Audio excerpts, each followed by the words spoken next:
திருவண்ணாமலையிலேருந்து செடியெல்லாம் வந்து தூக்கிட்டு கரூருக்கு கொண்டு வந்தேங்க.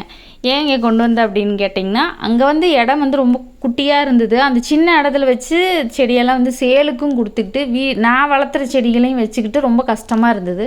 அதனால நம்ம ஊருக்கு எடுத்துகிட்டு போய் பெருசாக வந்து நம்ம ஆசைப்பட்ட செடியெல்லாம் வாங்கி வைக்கலாம். நான் நிறைய சேலுக்கும் செடியெல்லாம் கொடுக்கலாம் அப்படின்னு சொல்லிட்டு இங்கே ஊருக்கு எடுத்துகிட்டு வந்தேன். அங்கே எடுத்துகிட்டு வந்ததுக்கப்புறம் தான் எனக்கு பெரிய அடியே விழுந்தது. என்னன்னு கேட்டிங்கன்னா, அங்கேருந்து செடியெல்லாம் வந்து வேறு மாதிரி வளர்ச்சி. அங்கே என்ன கிளைமேட் வேறு மாதிரி கிளைமேட், இங்கே அப்படியே டோட்டலாக வேறு மாதிரி கிளைமேட். இங்கே வந்து ரொம்ப வறட்சியான பகுதி.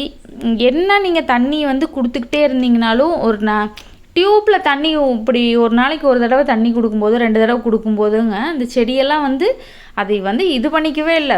கருகி போகிறது, ஒவ்வொரு செடியும் கருகி போகிறப்ப பதியமெல்லாம் போட்டு ஒரு 2 நாள் கழித்து வந்து பார்த்தா ஒன்றுமே இருக்காது, அப்படியே கருகி போயிருக்கும். இதை எப்படி சரி பண்ணுறதுனே தெரியாமல் ஒரு 2 மாதம் எனக்கு இதுலேயே போயிடுச்சு. அதுக்கப்புறம் பார்த்திங்கன்னா இப்போ தான் பசுமை குடில் போட்டோங்க. அதுக்கப்புறம் பார்த்திங்கன்னா டியூப்பில் தண்ணி விட்டு பார்த்தோம், அதுவும் செட் ஆகலை. அதுக்கப்புறம் வந்து டைரெக்டாக சொட்டு நீர் வந்து செட் ஆகாது இதுக்கு. இது வந்து என்னென்னமோ ட்ரை பண்ணி பார்த்தோம், அதுக்கப்புறம் எதுவுமே செட் ஆகாமல் இந்த மெத்தடு தான் ஓகேவாக இருக்குங்க. இது வந்து பட்டர்ஃப்ளைன்னு சொல்லுவாங்க. இதை வந்து ஒரு 4-5 இடத்துல வந்து அங்கங்கே ஃபிட் பண்ணி வச்சுருக்கேன்.